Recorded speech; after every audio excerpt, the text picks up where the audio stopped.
Is tax season driving you crazy or stressing you out? Well, here is how we're staying sane and saving money.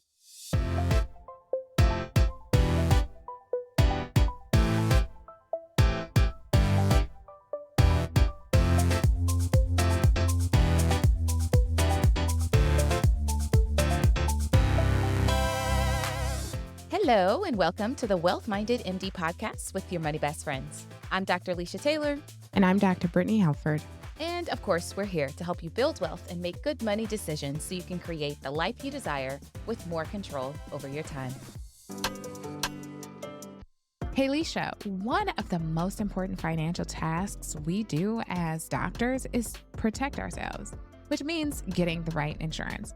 I recall purchasing my insurance policy just a few days before I graduated from residency. What was your experience? So I got my insurance when I graduated from medical school right before I started residency. I actually called a few agents, but I had the best service from Pradeep Auto at PKA Insurance Group. He was super responsive and personable. Unlike some of the other agents, Pradeep actually got me quotes from all the major companies and actually took the time to explain the nuances in each of their policies. What I loved most is that he wasn't just this way for me. Whenever I would send one of my friends to him, he would not only speak to them, but he'd also let them know where to go or who to contact if there were better options or discounts available. At PKA Insurance Group, Pradeep Auto and Matthew Peterson are independent brokers focusing on disability and life insurance. They excel in securing coverage for physicians and other medical professionals. Discounts on disability insurance can range from 10 to 40% depending on your situation. And there is now an A-plus rated carrier offering up to $10 million of life insurance without lapse. If you are very healthy with limited to no medical issues, approval is likely in 5 minutes. Reach out to PKA Insurance to discuss your disability or life insurance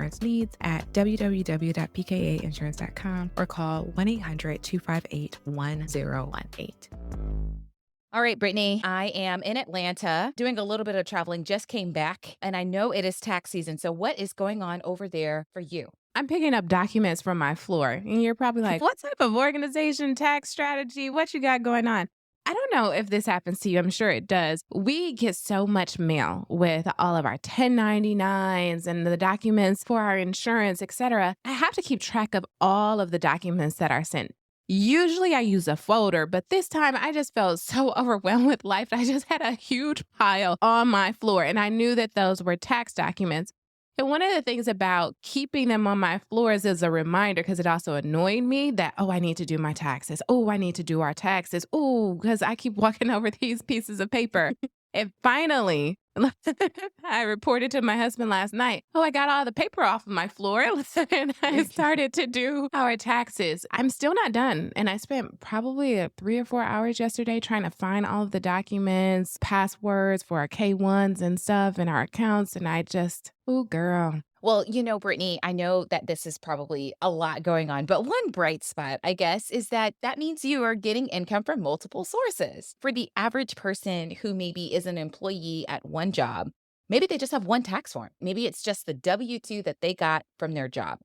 And that makes things simple for them. But you and your husband, right, are overachievers, as we all know. You're kind of some money makers, You bring in a good little chunk of change. And because of that, you have multiple different documents from all of these different income sources. So on the one hand, you're making more money in multiple different ways. But I guess on the other hand, right, around this time of the year is when you want to pull your hair out because you got 80 different documents that you're trying to sift through. So congratulations on making lots of money. Thank you. Thank you. It's like the blessing and the burden. So I appreciate that reframe. And next year, Brooke will be 7 this year. So we're going to start employing her for Kevin's business. And I think I'm going to pass some of the task of like opening the envelopes and scanning things in to her so it can simplify the process. So I'm figuring out a way to employ my child, to shift some income to help us with tax savings and to save me a headache because, girl, I'm taking pictures on my phone with the Adobe app of all of the documents. And I have more to scan in. So thank you. Thank you for helping me see the brightness. We're going to have to do an entire episode on employing your child, the documents that you have to do and why that's beneficial for some people and how to know which camp you're in. So that reminds us. So if you're listening to this episode, be on the lookout for that because Brittany and I will try to record something on that. But you know what, Brittany, it brought back memories. I remember being a child and scanning documents for my dad. So my dad has a small business, or he had a small business when I was growing up. And I remember him teaching me how to do taxes and being like, okay, this is what you're looking for. And I'm like, okay, daddy. And I'm like highlighting stuff. And he's like, put this stuff over here. And I was getting grossly underpaid, like $2 an hour or something like that. And I was excited because I could buy some candy at the store. And my dad, of course, is like, this is money well spent. I love that for you. I love that you're going to be employing your daughter soon. We'll talk about all the tax implications for that. I know for me, a sort of money mishap in confession for me is that I actually did my own taxes again this year. And I'll talk about why coming up here shortly. But I remember, I think it was maybe last week or the week before last, I sort of spent the day gathering tax documents. And of course, I wasn't as savvy as you. And so I actually was just taking photos of documents on my phone and then creating PDFs on my computer. So an unnecessary extra step, but I do remember logging into H&R Block, downloading the software again, and inputting all the documents. I definitely spent several hours doing that. And I can talk about why I decided to do my own taxes again this year, but definitely took me some time. I definitely have to owe again on my taxes. It is what it is. This is that time of the year where I'm just trying to keep my head above water. Yeah, I completely hear you. And I am impressed and shocked that you still do your own taxes. Oh my gosh. I have to answer this questionnaire for our accountant. And part of me is like, okay, am I just answering the questions on H&R Block? Somehow she has created her own portal and now I'm answering the questions and putting the documents in. I know it is not that simple. And so, Alexis, please, if you're listening to this episode, not trying to undermine you or your team, I appreciate you and your team so much. It is a lot of work, I think, either way, if you do it yourself or you are hiring someone, because you have to give them an appropriate documentation. At what point did you decide to hire this out? Because you're a really smart person, obviously. And I think that if I could do my own taxes, you probably could do your own taxes. So I just wonder what went into the decision to hire somebody to do them for you. Well, Alicia, I want to say thank you. You always are like flattering me and giving me compliments, girl. This is why we hang around each other. All right. So this is a little bit of a story. I will give you the abbreviated version. But when my husband and I got married and we moved together in Atlanta, I had hired an accountant, one to kind of help us to understand how we should navigate the whole student loan payments. Because at that time, I was still trying to figure out if I wanted to refinance my student loans. And so they were federal. And my husband also had federal student loans as well. But I was working as an attending and him as a resident. So we're just trying to figure out how we should file our taxes, if we should do jointly versus separately, so that we wouldn't impact the student loan payments as much. And when we did that, when we hired that accountant, she made a mistake. And it was someone that I have found before. And my husband was like, I don't know about her. She's making mistakes. So then he recommended someone, and that person also made a mistake. He caused such a big mistake that my husband and I had conflict within our marriage over this. So we decided to bring someone in because we're two people and we wanted to make sure that things were done properly and we could have a third party to help to mitigate that. But while doing that,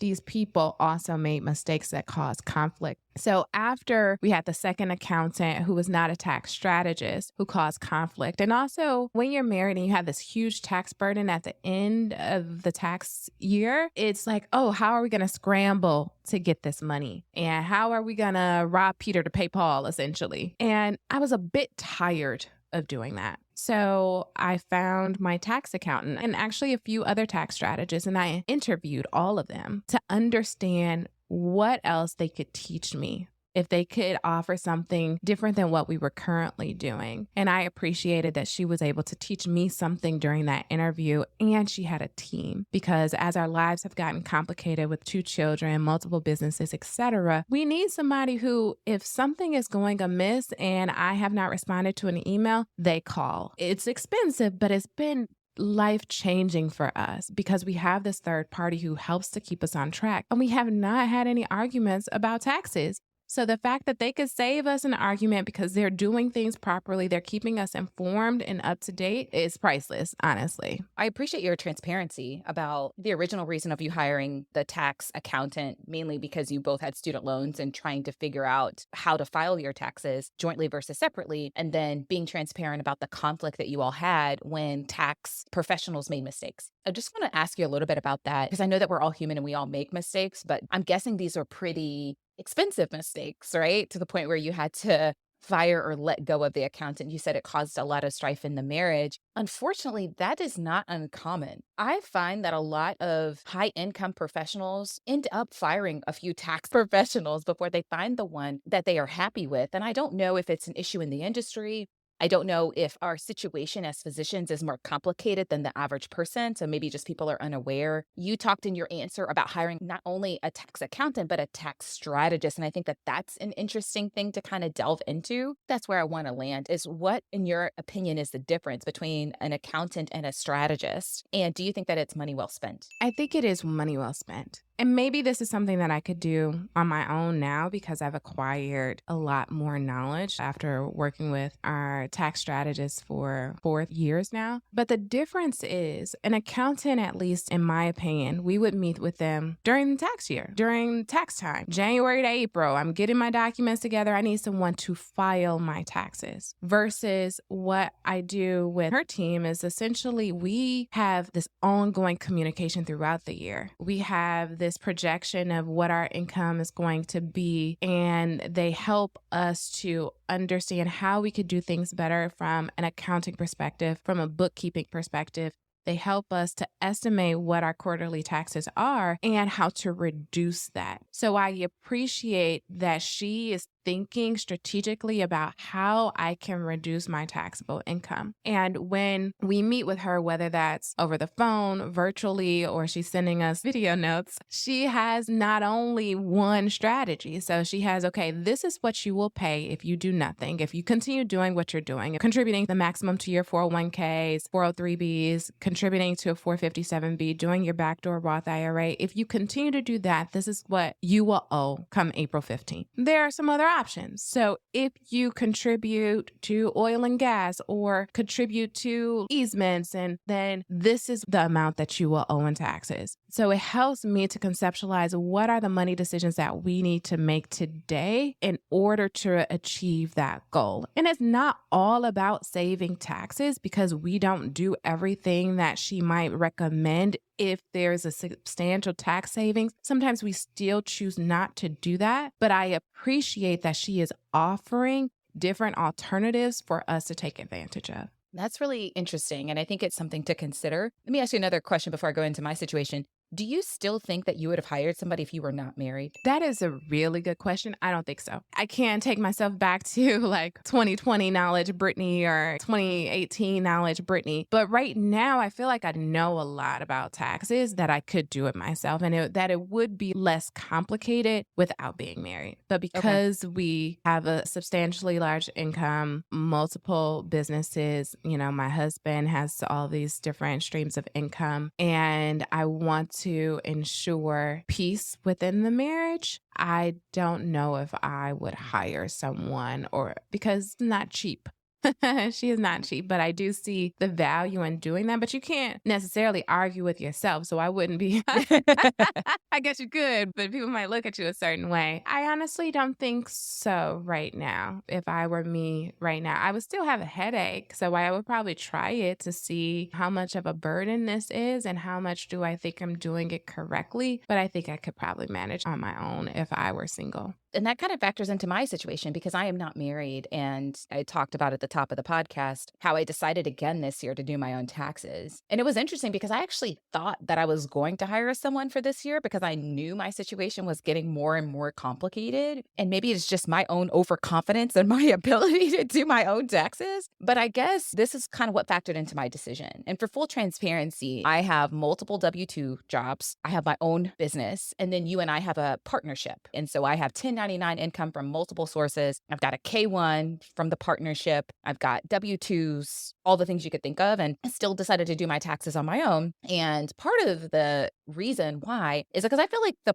part that takes the most time is the part that you still got to do, whether you hire somebody or not. And that is gathering the documents. And if you are just employed at one place, that document is given to you in a W 2 each year. So it's not that hard. But for me as a business owner, regardless of whether I hired somebody or not, I would still have to have all of the expenses, all of the sources of revenue, the amounts, and all of those things kind of organized to give to the tax person. And that is what takes me the most time. Still needing to download all the documents, make sure I have all the documents. Once I have all the documents, to me, filing the taxes is actually the easy part. And so I figured, okay, it's not really going to save me a lot of time, in my opinion. The other thing is, I think it helps me learn. I am really good at taxes, I think. My dad's a tax professional, so that obviously helps. But even it's so funny, he comes to me now sometimes because he knows that I'm trying to maneuver all of these Now the things. student becomes the teacher. It's so funny. He'll refer family members to me. It's like, talk to Alicia. She's probably done this before. I think it helps me learn because I am the one inputting the information.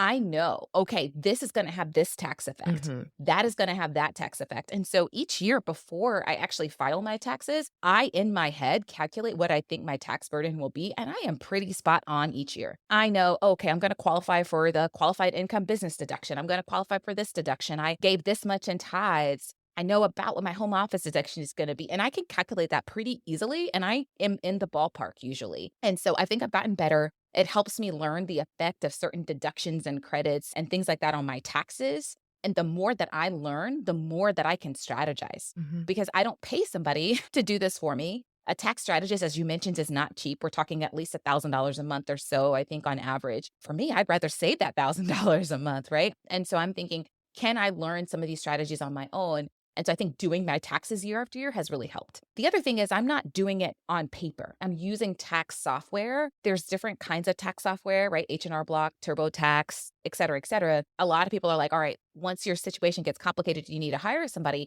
And to me, that's just not true. A lot of these tax softwares will have different packages as your situation gets more complicated. I use H&R Block and they have a package for people who are employed and people who are self-employed and people who have businesses and partnerships. I mean, at this point, it's H&R Block's most customized, expensive package based on my tax situation. But they'll kind of let you know as you're inputting stuff, oh, you need this package, you need these features of the software. And it's very self-explanatory. Mhm. It's like, okay, enter your address, enter the information from your first W-2, enter the information from your second W-2. And I'm just putting the numbers that are on the form. And so I think that that sort of was another reason is it helps me learn taxes. A lot of the hard work I would have to do anyway. I'm learning tax strategy. Let's be honest, it helps me save money. Mhm. Right? I'm not spending $1,000 a month on a tax strategist. I'm able to invest that money or save that money. So I am saving money. And the other thing that I think was the deciding factor, actually, I guess there's two more things, but one of the things that was a big factor for me was I wanted someone to check my work. And I think that people feel that way with investing too. They're like, I think I know how to do this on my own, Mhm. but I want to make sure I'm not screwing it up, right? I just need somebody's eyes on this. And H&R Block, I'm sure TurboTax has this as well, has an add-on feature where you can pay like $80 for a tax pro. So it's a tax professional, tax accountant who is familiar with the software and knows a lot about taxes. So it's almost like having a CPA and it's like $80 in addition to the package. And what happens is they look over all of your work and they can answer any questions you have. And so once I do my taxes on my own, I literally submit all of the tax documents into their portal. And then my tax pro, which I've had the same tax pro for a couple of years, so she knows me very well, she will basically look at all my stuff. And then there's a messaging portal where I can message her. Mhm. And so this year I inputted all this stuff. I uploaded the documents and then I shot her a message. Hey girl, hope you're doing well. It's been a year. And I said, hey, these are the things that I'm worried about. I want to make sure that I did this correctly. I did my backdoor Roth IRA again this year. Can you please make sure that I inputted this correctly? I'm worried that I might have put something in wrong or whatever. Mhm. We talked about this on our backdoor Roth IRA episode, where as you're doing your backdoor Roth IRA, you may have like a couple of dollars in interest. Mhm. And although I know how much money in taxes I should pay on that, I wanted to make sure I put it in the software correctly, Mhm. right? And so that was one question I had. Hey, please take another look at that. Another thing for me was, I mentioned this before I became a physician, I actually did a lot of freelance work. I used to blog a lot and write a lot for different companies. And one of the companies that I worked for was Doximity. I got paid in stock options. And this year I had to exercise the stock options and I sold a few of them. Mhm. Because of that, I got multiple different tax forms from the stock options. I got a tax form from Doximity because it's like technically employee payout. And I also got tax documents from E-Trade, which is where the stocks were held. And I was worried that if I put in all the forms, I was going to be taxed on the income twice. Mm. And so I said, "Hey, girl, can you take a look at this? Make sure I'm not being taxed twice. You and I had a business partnership. It was my first time in putting information from a K-1. Please take a look at my K-1. And then, of course, my own personal business. Hey, girl, I think I did these deductions. Can you please make sure I'm not going to be thrown in jail? I did input some stuff in a solo 401k. Can you make sure that I put it in the right area?" Right? These are kind of complicated questions. I actually tried to call, and people that are on the phone, they were like, "Girl, I don't know what you're talking about." And I was like, "Okay, I guess my tax situation is a little complicated." And I know this is a long-winded answer, but I'm saying all this to say that when I messaged her, she, within 24 hours, was like, "I've looked over your tax situation. I've reduced your tax burden by X amount. You previously were going to have to pay, I think it was like 8K. Mm. Now I've got you down to less than 5. And here are the answers to each of your questions." Let me take you to dinner. Thank you. Yeah, I was going to say the other last thing is that I get to manipulate things because I'm doing it myself. I can say, "Well, I wonder if I put more in my solo 401k, what would Mm-hmm. that do to my tax burden? Mm-hmm. I wonder if I didn't take this deduction, what would that do to my tax burden?" And so I'm able to play with things a little bit. And so it helps me. So I know it's a very long winded answer, but those are some of the reasons why I decided to do it on my own. And I think I paid a total of like $250 to do it on my own. I see the benefit of saving money for sure. And also for doing it by yourself. Because I'm not doing it myself, I can't manipulate it the same way that you can. And honestly, there are often times where I'm like, I need to ask a clarifying question because I think that you might have forgotten some of the specifics of our situation. So it helps me to be very much aware of the financial piece and have this foundational knowledge. But I can see you just geeking out doing your own taxes. You got your playlist, your coffee or your wine. And I know not everybody's going to geek out like Leisha on your taxes, right? It might become more overwhelming, but I really like the fact that you said, okay, I'm going to do this myself because I'm curious, because I feel like I have the expertise, and I'm going to pay a little bit of extra money to ensure that I've done it correctly. So that way, you are not deferring the development of this skill to somebody else. You are allowing yourself growth, you're allowing yourself learning and development of honing these skills while having the safeguards and the protection of having somebody who does this on a day-to-day to look over your work. And I really, really like that option. I don't know if that's something that Kevin's going to be interested in. If I do, and I but the fact that you get to see the financial impact of the decisions that you're making allows you to get that feedback to incorporate, and subconsciously or consciously, I think it's going to cause you to change some of the things that you're doing for this year, right? I really just appreciate, thank you for sharing that and how you did that, because I think that for some people who feel disempowered that, oh, I'm not going to do this right. I think I could do this, but I'm not exactly sure. It allows them to take action and to have somebody to proofread and to understand that there might be additional opportunities. And from you engaging with a tax pro, you learned something. That's fantastic, Leisha. And I can definitely see you just geeking out doing your taxes and enjoying the process. It's so funny because we talk about how I need to keep better bookkeeping records. But, as you're putting stuff in the software, it calculates as you go. As I'm inputting stuff, I'm like, oh, that's a lot I got to pay. Let me think about, was there any other expenses I had? Any other expenses I had? I'm looking through bank statements. I'm like, oh, I forgot about this. And so I'm doing that. The main thing that I manipulate each year is my solo 401k contributions. Yes. Because you can contribute to that up until the tax year or tax filing deadline. For me, it's like, okay, well, I can't contribute more to my solo 401k. That's going to save me a substantial amount of money. Yeah. Then I can figure out, oh, okay, because one of the things with the solo 401k is you can put in 20% of net profit you can invest. And so at the end of the year, I'm really able to see, well, what was my net profit? Oh, okay, wow, I have a lot more room to put more money into this account than I realized. Yeah. And so those are some things that I manipulate. And it's been helpful for me to learn because, like you said, I learned new things this year. I mentioned before I still had to owe, and I knew that. I knew that I still had to owe for the feds. I actually got money back from the state, and I was like, girl, I don't know how you did that, but thank you, Jesus. It's not that much, but it'll help. I was like, I don't know what you did. Are you sure? And it was so funny because I actually messaged her a couple times. I was like, are you sure? And she was like, yeah, we're good. We're good. With them, you can even pay for like audit protection and like all of this stuff. So if you get audited, they will defend their work and all this stuff. So they are enrolled agents and they can talk directly to the IRS on your behalf? That's interesting because that is one of the benefits that I found with our tax accountant because we had some issues with our 2020 taxes that they helped to resolve, but it required them to speak directly to the IRS. So it's great. In contrast, right, to me doing it myself, right? These are my personal taxes. For our business taxes, we paid somebody at H&R Block to do it, but it was different. I want to talk about that decision because the reason I think that we this is me talking about why I decided to do our taxes this way. I appreciate you just like letting me kind of flow with this. Girl, you know what? I can't do everything. I accept the help. So thank you, Lord. You were just like, yeah, whatever you need, just do it. I trust you. And I was like, okay, I'm going to do it this way. But anyway, the reason why I decided to, so H&R Block has different options. You can decide to download the software yourself, do it yourself, and then you can pay for a tax pro to like check your work, which is what I did for my personal taxes. But for our business partnership taxes, I wanted someone to do everything. And the reason is because I had never filed business partnership taxes before, and I wasn't confident that I could fill out the stuff correctly. I also knew that we had some nuanced situations and different percentages of the business, different sources of revenue and deductions. We started the business this year. We incorporated it in Delaware, right? But you and I each live in different states. So I had some questions about which states do we actually have to file in. Because we're business partnership, our business taxes kind of flow through to our own personal taxes. So I knew that we each needed K-1s. And I had just not done that before. And I just was like, let me pay somebody. And that actually was more expensive. So I think we paid, I don't know if I told you. So what we paid was $650 for somebody to just do the whole thing for us. And yeah, I remember going up there. She had called me. She said, Leisha, thank you for sending me the documents. I think I have stuff prepared. Just kind of come in and sign. And I was like, great, I'll come by. I was there for 2 hours. And part of the reason was she had printed out everything and just hadn't clicked submit. But you know me, I'm kind of anal. And I'm like, I want to learn because I never had done this before.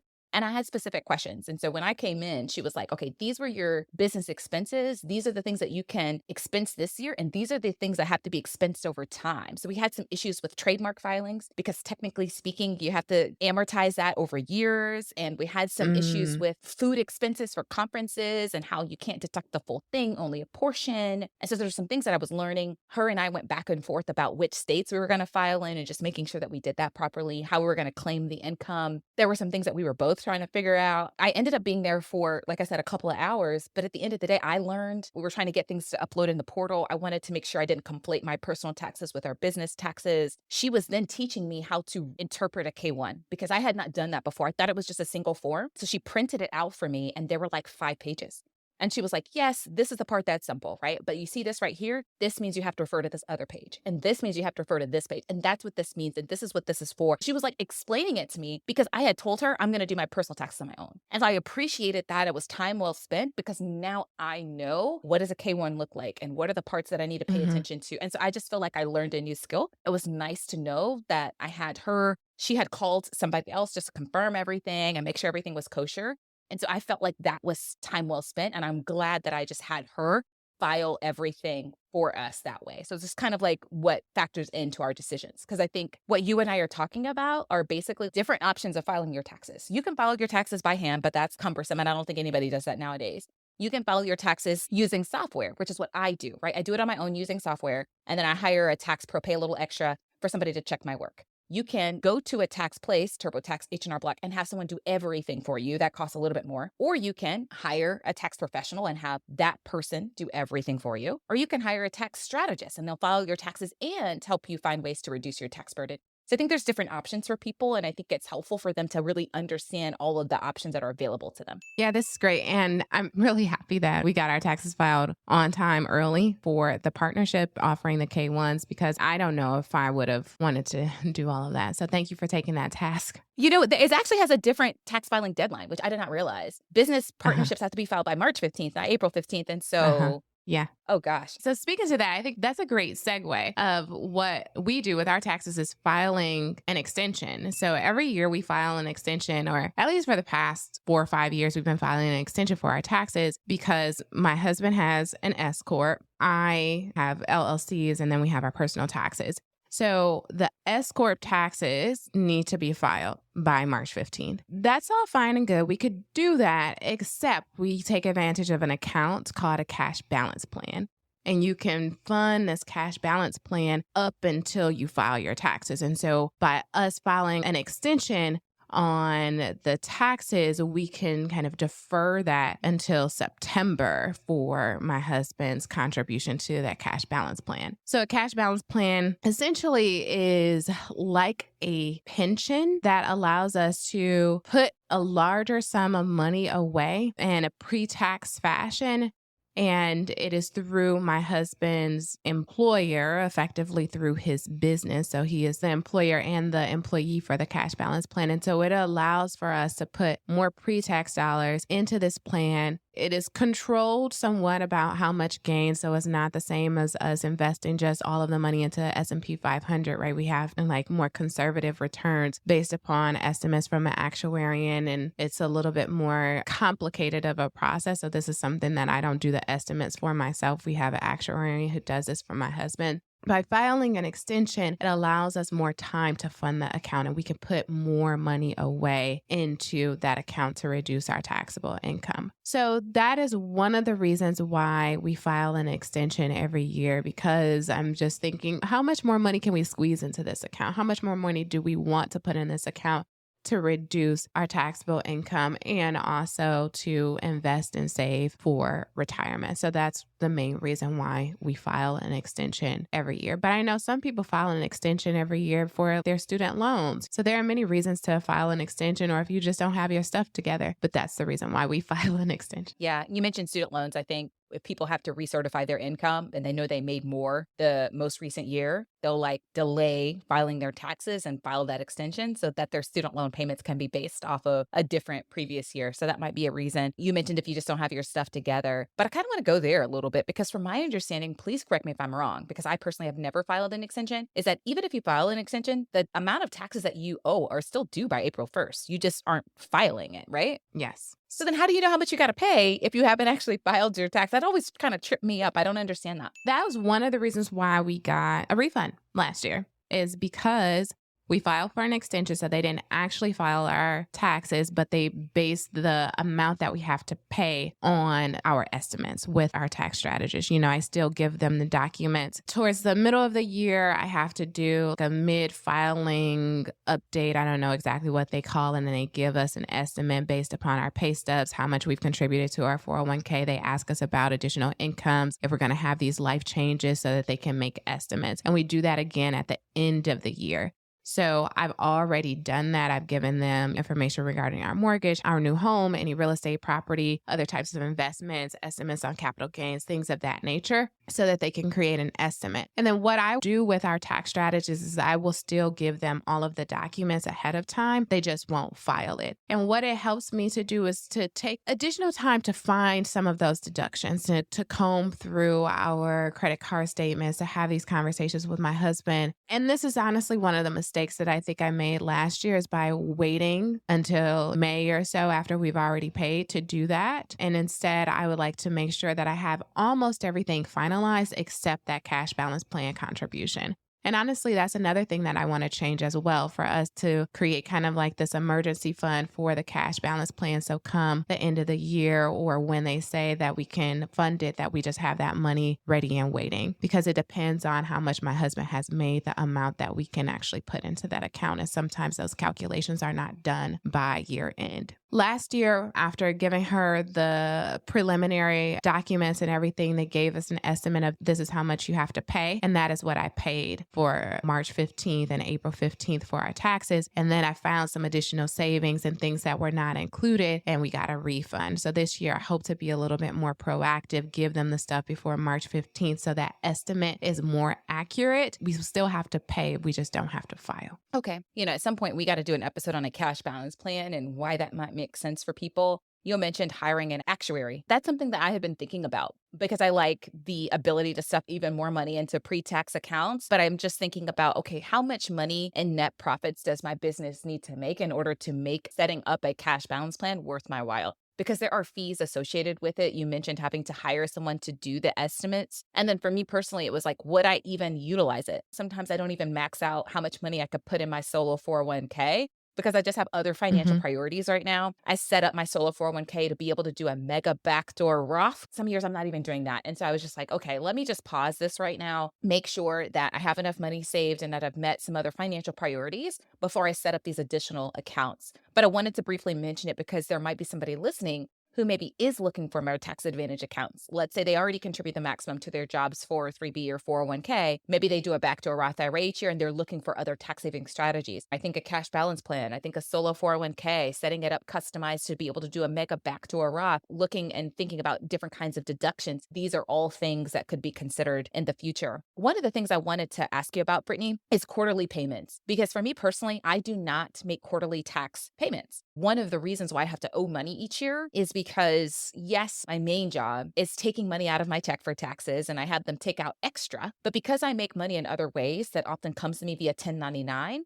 there's money that I'm getting throughout the year that taxes aren't being deducted from. And so at the end of the year, when I file my taxes, of course, I have to make up for that and I need to pay my taxes. So one of the things that I try to do is make sure I'm in the safe harbor where I'm not being charged a fee for not paying taxes throughout the year. Also, at each of my jobs is I have them withhold extra money. I'll say, all right, take out money from my check, but then take out an additional $200 a month for federal taxes. And I have it set up where it takes out another $50 a month out of state taxes. So I do that, have both jobs that I'm at deduct extra money for taxes. At one of my jobs, it's just, I work there here and there. So I don't actually make that much money from the second job that I'm at. And because of that, they take out money and Social Security taxes and payroll taxes and stuff that they probably don't need to take out because I've already maxed out that contribution from my main job. And so that helps cushion the blow a little bit. I don't want to complicate things too much, but I'm basically just saying I manipulate things at the jobs that I'm employed at so that they take extra money out of my check for taxes so that each year my tax burden is not as high as it could be. I've paid a little bit more throughout the year, still have to owe at the end,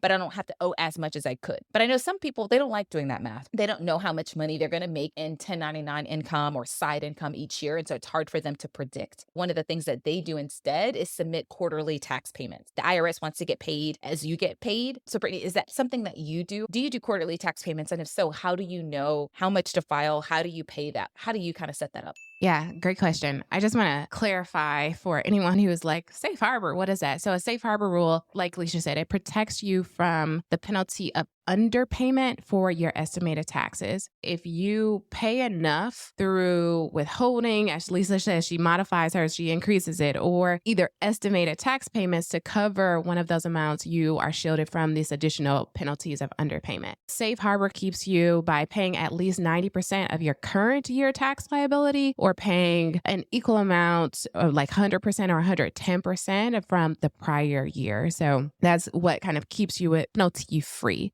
And speaking to the quarterly payments, you might be shaking your head about this one, but at this point, I have deferred all tax things to our tax strategist. And so basically what we do is I fill out the documents that are required for us as far as submitting our pay stubs so that they can have a really clear estimate of how much taxes we've already paid in for the year, and also help them to understand what additional 1099 income, what additional bonuses we might get throughout the year. So I will do that periodically with our tax strategist. And she basically tells me, Brittany, you need to pay this by this date. I missed the January 15th deadline for our fourth quarterly payment for 2024.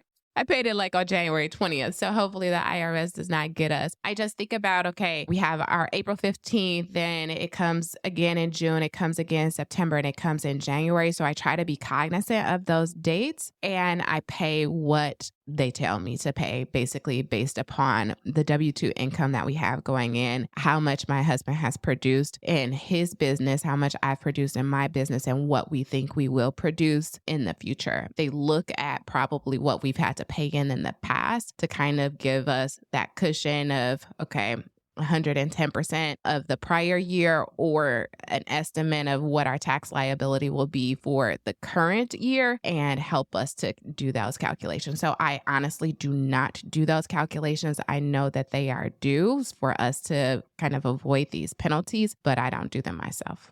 Gotcha. Gotcha. Yeah. It's interesting because once you make a certain amount of money, the amount that you have to pay to stay in the safe harbor changes. I think for people who make under a certain amount, you can pay 90% of what you paid last year. People who make over a certain amount, you have to pay exactly what you paid last year or 10% of this year. It changes. This is where maybe having a tax strategist and accountant is really helpful. One of the things that I do actually, Brittany, I don't know if you and your husband do this, is I actually pay my taxes on a credit card. In the past, I would just submit it using software and then have the money automatically deducted from my bank account. But as you know, I'm very much into collecting credit card points for free travel. So one of the things that I usually do around this time of the year is actually take out a new credit card, go to the IRS website and pay my taxes via credit card on a new card. And I get a new sign up bonus, get a new bolus of points. The IRS does charge you a small fee, but for me, it's like, all right, if I'm getting a sign up bonus in this bolus of points, it kind of makes up for the fee that I'm paying. One of the silver linings in this time of the year is I know I'm going to get a bolus of points that I can utilize for free travel. And so I'm like, yeah, I had paid 5 grand, but you know what? Now I have like 100,000 credit card points. So maybe I can take a trip to Aruba. I don't know. So that's one of the things I do to kind of cushion the blow a little bit. Yes, and I love that, right? Because sometimes we feel like it's money wasted, just like rent and other expenses that we might have. And so it's like, how do you leverage an already occurring expense? You have to pay your taxes. And how can I capitalize on this to foster a little bit of joy or a different experience that I may not have to pay out of pocket for? It essentially reduces the amount of taxes that you owe because now you get this luxurious trip. We paid our taxes on a credit card last year, and I'm conceptualizing, do I want to do that again this year? So I should probably figure this out very soon because they got to send me the card. And this is the issue that I ran into last year. I did it with Amex and they give you kind of your immediate digital number. So I was able to pay our taxes last year using a credit card. However, our tax burden was not 5K like yours, girl. So I had to split it among two cards, essentially. I have to think about that. So thank you for bringing that to my mind of, okay, do I want to do that again? And how do I want to do that so I can leverage all of the sign-on bonus points? Maybe my husband gets a new car, I get a new card, and we split it among the two cards. So much to think about, my gosh. Yeah, yeah. You mentioned wanting to take this trip to Greece, right? It's their 10-year anniversary year. Congratulations. And so being able to fly business class, first class, I think is a goal of yours. And that requires a certain amount of points. Being able to do this may be something that you guys look forward to. Kind of makes it fun, I guess, or something that you can look forward to Yeah. if you got to pay such a big amount. One of the last things I wanted to get into with this episode are some tax deductions. I know we're going to do a whole episode on one of the savvy tax maneuvers that you and your husband use. But for me as a non-married person, oftentimes people who are not married or people who have quote unquote simple tax situations are wondering what they can do to maybe lower their taxes. And so I wanted to be a little transparent about some of the deductions that I utilize as an unmarried person who does not have kids, because I think being able to deduct your mortgage interest and being able to get credits for having children are some of the bigger tax savings that a lot of people utilize. So if you don't have a mortgage and you do not have children, what else can you utilize? I think starting initially is making sure that you are taking advantage of the tax protected accounts that are available to you. That's your job's 401k, 403b, contributing the maximum. For me, because I make side income, also contributing money to my solo 401k. That's a big one. A lot of people probably have some sort of 1099 income, whether it's you speaking at a conference and getting a stipend for that, whether it is you having a website, a blog, a podcast, writing a book, doing some locum shifts, or whatever your side gig is. If you make money on the side, you can open a solo 401k and you can contribute money to that solo 401k in addition to what you contribute at your main job. That is one of the things that I utilize in order to lower my taxes. I know that when you're filing taxes, you can take the standard deduction or you can itemize. I choose to itemize because I can lower my tax burden. And when I itemize my taxes, I can subtract lots of things. Two of probably the bigger deductions that I have in addition to my solo 401k is giving. I give a lot of money to charity each year, mainly because I pay tithes. And so I give 10% of my net income to my church. And as my income has grown, so has my giving to the church. They give me a giving statement. I'm like, wow, I gave y'all that much. What y'all doing with this? It's interesting. Each year they talk about the community initiatives that they have and organizations they give money to and that sort of thing. But giving, I've realized, is a big one for me. Maxing out my tax advantage, pre-tax accounts is a big one for me. Solo 401k is a big one. And then the last one are business deductions. Because I have my own business, I'm able to deduct a lot of expenses. I live in a 2-bedroom apartment, and one of the bedrooms, which is what I'm in right now, I've turned into an office. And so this is an office for my business. So I'm able to deduct the home office, or at least a portion of that. Credit card fees, education, if I'm going to conferences that aren't covered by my job, software, any software that I'm using, equipment, that sort of thing. A percentage of bills, whether that is internet, electricity in my apartment, that sort of thing. The business deductions help a lot. There is a qualified income business deduction. Depending on what your business is, you can deduct 20% of that from your taxes. It's one of the deductions that I think was implemented in 2017. So that helps me a lot. I probably don't have nearly as many deductions as you do, Brittany, because I'm not married. I don't have kids, and you guys do some more savvy tax saving strategies, but I can deduct a good bit. And so I think that that helps me. I mentioned before, having a tax pro that can check my work is also nice because she kind of makes sure that even though I sold stock options this year and I have a K-1 and I have my own business and I have other 1099 income that isn't affiliated with my business and I have the W-2s and all that, she makes sure that everything is in order and was able to save me a ton in taxes. Each time that I make money on the side, I reserve about 25 to 30% of that in a high yield savings account for taxes called my tax fund. So having that money available is really nice because it doesn't stress me out. I guess if I had to owe more than what was in there, it would be, but usually I don't. And this year I had to owe way less than what I had in that tax fund.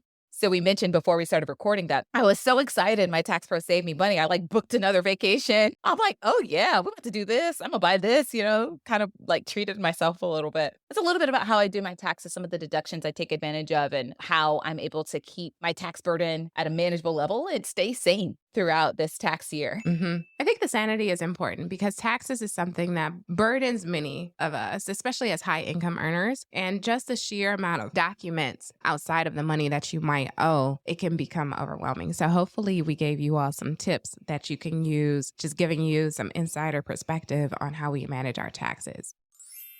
As physicians, one of the most important things that we can do is make sure that we secure our income because a lot of our financial plans are contingent on our high doctor income. One of the things that you will need to do is make sure that you get long-term disability insurance. Now, Pradeep and his team at PKA Insurance Group have a reputation for putting people over profits and always doing what's best. Do not hesitate to email PKA Insurance and his team today. They will help you get the insurance you need with the service you deserve. All right, and now for some fun money. Brittany, I mentioned that my tax pro saved me so much in taxes, I booked another trip, girl. One of the things I'm doing fun with money is one of my closest friends is turning 35 this year. So it's a kind of a milestone birthday. And she's been talking about going to Costa Rica. And so I told her, I was like, girl, I don't know if I can join you. Depends on how much I got to pay in my taxes. But thankfully, my tax pro saved me some money that I was able to book that trip. So as soon as I found out how much I was paying in taxes, I paid that and then was able to book a flight to Costa Rica that I'll take at the end of this month to celebrate my friend's birthday. So it's kind of like the cherry on top. So I'm really excited. That's something fun that I'm doing with money. Alicia, I'm just in awe on how much you travel. And so when I talk to you, I'm like, how was your trip? Oh, that's great. But girl, I'm tired. I need to take a break. And here you are booking another trip. It's so funny. I really did want to take a break, but I was like, I really want to show up for my friend. I'm very big on that, probably to a fault, but I'm one of those people that it's like, if I can make somebody I care about really happy, I usually try to do that, even if it takes a decent amount of energy from me. So I'm trying to find the right balance, but this is a milestone birthday. She had asked me to go, and I technically do have the money to spend. It's in like a month from now. And so it's just like, all right, I am really tired right now, but in a month, maybe I will have rested enough. And this is important to her. And she's someone that's important to me. This is also the friend that, remember before I mentioned that I was supposed to go to a wedding in France and then my friend couldn't go. She had a family emergency. So this is that same friend. So it was like, okay, you couldn't go with me before, family emergency. Now your birthday's coming up. You want to travel with me. Let's make this happen. So nice. I am also purchasing flights for a couple of trips that I think I've mentioned already, but one is Las Vegas. I'm presenting at the Society of Hospital Medicine conference. I was looking at that last night and I sent my mom a bunch of pictures like, hey, monitor these flights for me. I'm just going to purchase them. I do see the benefit of monitoring the cost of flights since it fluctuates, especially if you purchase a right ticket with a right airline, then they will give you a credit that you can use on future travel. And we have a lot of travel coming up this year. So I'm spending money on flights. And I was trying to decide if I wanted to take the kiddos versus leave the kiddos. I had talked about that on prior episode. I've decided to leave them with grandma and leave my husband here and just really focus on networking with colleagues, learning as much as I can during the conference and showing up in a way that feels really authentic and that I can be proud of during the presentation. All right. I'm happy for you. You were talking about bringing the kids and I was like, to Las Vegas? And now you're like, yeah, the kids staying home, the husband staying home, and I'm going to go. I love that for you. And I think I'm going to find some friends to see Bruno Mars. I don't know. I haven't decided yet, but I'm excited about that one. That would be a fun money segment. Yeah, Yes. I love that. I love that. Let us know. Keep us posted if you decide to go to his concert. Okay. All right. That's it for today's episode. Stay tuned for our next episode coming at you next Wednesday. Hello, and thank you for listening to our podcast. And because of that, we have something for you, our Wealthy Minds Blueprint. Have you ever thought to yourself, I wish I could be better with money? Do you want to start investing and saving for retirement, but keep delaying because you don't know where to start? Our Wealthy Minds Blueprint is here to help. This guide will teach you what you didn't learn in your training so you can stop being confused about money and start taking what we call wealthy-minded action. We'll help you become a master of your finances and simplify investing so you can get started today. Take control of your financial future by downloading your free copy of the Wealthy Minds Blueprint now and start building the wealth you deserve. Hello, everybody. It's me, Brooke. I'm recording a little disclaimer for my mommy, Dr. Brittany Halford, and her friend, Dr. Lisa Taylor. Just so you know, they're not financial advisors, tax professionals, lawyers, or financial planners. Everything you hear is for education and entertainment. It's not strict financial advice, you know? So use your best judgment, chat with a tax professional, and all those other people that you need to talk to. Thanks for tuning in today. Keep cruising on your journey to wealth and wellness. Bye-bye. One of the most important things you can do is ensure you have long-term disability insurance. Long-term disability insurance secures your income if the unexpected happens and you are unable to work due to medical illness, chronic conditions, or an accident. Unfortunately, all insurance agents aren't created equal. Some of them are so focused on making a sale that they fail to reveal certain necessary information, tell you about discounts available, or clearly explain the process. Pradip Botto and his team at PKA Insurance Group are different. They have a reputation of putting people over profits and always doing what's best. If you need life insurance or disability insurance, reach out to Pradip and his team today. They will help you get the insurance you need with the service you deserve.